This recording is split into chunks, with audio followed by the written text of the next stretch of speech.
शायद मुंह से पीते रहो, कानों से सुनते रहो, आवाज न करें, सुनो बड़े ध्यान से।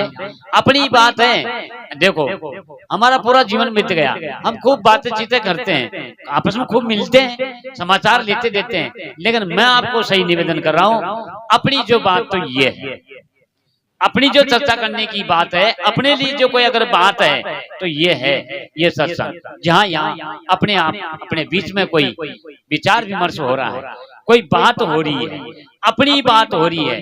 अरे ये संसार में संसार की बात होगी, अपनी कोई बात होगी तो सत्संग में होती है, इसलिए सत्संग महान बताया।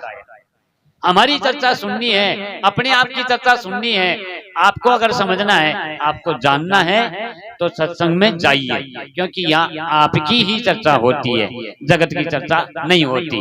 जगत कथा नहीं है ये, जगत कथा नहीं है, इसका नाम सत्संग है, इसमें न्याय होता है और ये मनुष्य के लिए बहुत परोपकारी है। सत्संग की महिमा कहबा में नहीं आई, ऐसा देखो, इसकी महिमा का कोई वर्णन नहीं किया जा सकता, क्योंकि फिर वरना इसका लेख दिया है आगे, वृतांत किया है, नारद शारद शेष महेशा अगम और निगम, वेद शास्त्र भी थक गए, अगम निगम सब चाहे, सत्संग की महिमा कहबा में नहीं आई।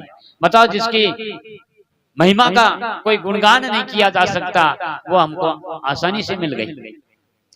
अरे और चीज तो आप जो है धन खर्च करके कोई कार्य करके, लेकिन ये इसके लिए धन खर्च की आवश्यकता नहीं है, इसके लिए कोई पदार्थ की आवश्यकता नहीं है, इसके लिए कोई भोग विलास की आवश्यकता नहीं है, इसके लिए किसी चीज की आवश्यकता नहीं है, इसके लिए तो अपनी खुद की आवश्यकता है। सत्संग के लिए खुद की आवश्यकता होती है, और कार्य व्यवहार करने के लिए और कुछ चीज के लिए तो और की आवश्यकता हो सकती है, धन संपत्ति आदि परिवार या भी कोई संसाधन हो सकते हैं, लेकिन सत्संग के लिए तो खुद की आवश्यकता है।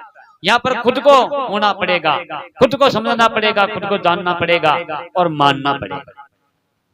मान लेते हैं बात को तो हमारी दुविधा मिट जाती है, हमारा संकट मिट जाता है। और ये बात भी यही है, प्राणी मात्र की यही भावना है, सब सुख को चाहते हैं, कोई दुख को नहीं चाहता, सब शांति को चाहते हैं, कोई अशांति को नहीं चाहता, और सभी ये चाहते हैं कि आपा तो नहीं मरा तो चौक हो रहे।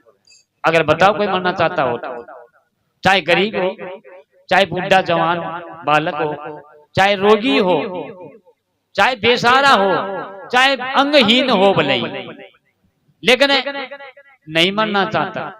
क्यों भाई? इसलिए नहीं मरना चाहता कि इसका धर्म ही नहीं है, इसका धर्म नहीं है जन्म ना मरना। जिसका धर्म है जन्म मरण वो आप नहीं है, आप अलग है, आप न्यारा है। इसलिए ये मरना नहीं चाहता, ये दुख को नहीं चाहता। क्यों? कि आत्मा सत्य है, इसलिए नहीं मरना चाहता। आत्मा चेतन स्वरूप है, अंधेरे में नहीं रहना चाहता, संशय में नहीं रहना चाहता, कुछ कोशिश करता है, कोशिश करता है, उपाय करता है, इसलिए वो चेतन सत्ता है और आनंद स्वरूप है आत्मा। आत्मा में दुख होता नहीं, इसलिए दुख को नहीं चाहता, इसलिए नहीं चाहता। तो हमें आत्मा है ये बात को हम माने, इस बात को माने हम आत्मा है। और फिर आत्मा कैसी हो सकती है, कैसी होती है वो आत्मा, उसका यहाँ सत्संग से पता लगेगा, क्योंकि बिना सत्संग के बिना इसको विवेक की उपलब्धि नहीं होती, विवेक नहीं होता। आज हम वाणियां सुन रहे हैं, चर्चा भी हो रही है, शायद तो हो सकता है मैं जहाँ बोल रहा हूँ सबको समझ में नहीं आ रही होगी बात, क्योंकि पहली बार इस बात को सुन, जो पहली बार सुनता है तो उसके थोड़ा धीरे, लेकिन अगर लगन है, अगर भाव है, अगर श्रद्धा है तो ये बात बहुत आसान भी है।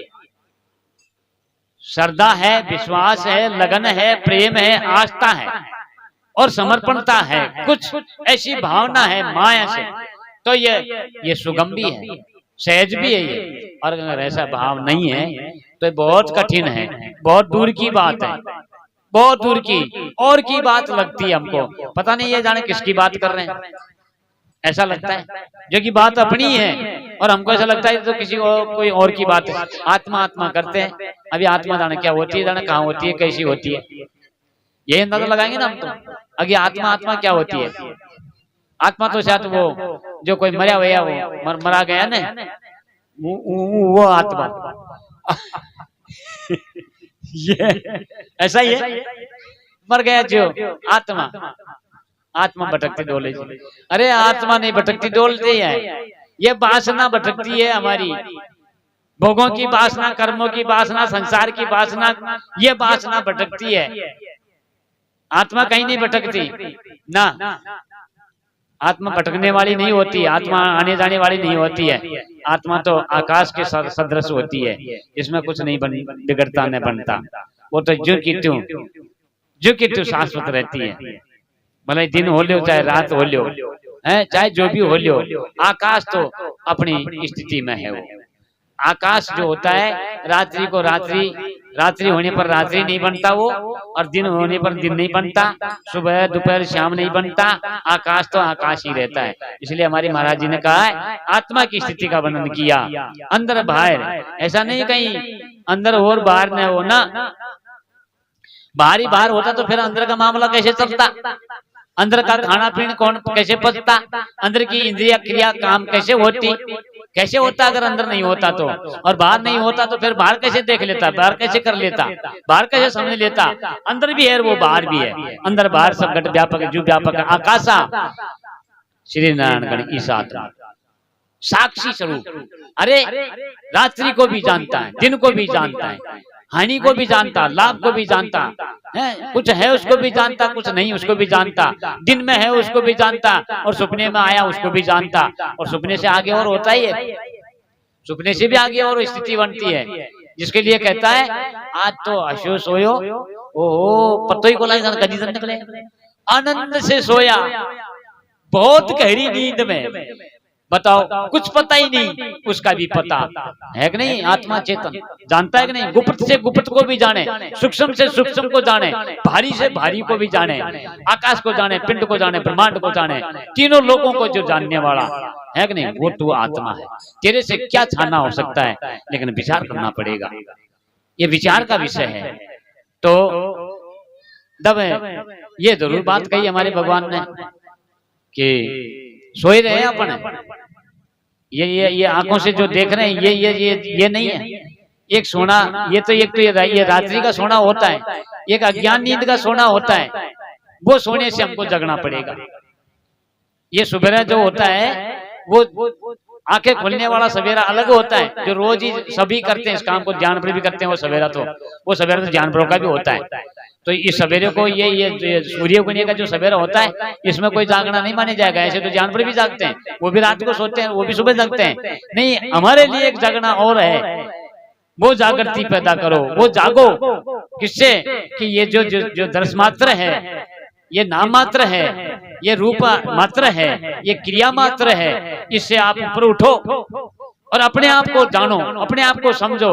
इसलिए कहा जब जग जाए जब भी सवेरा।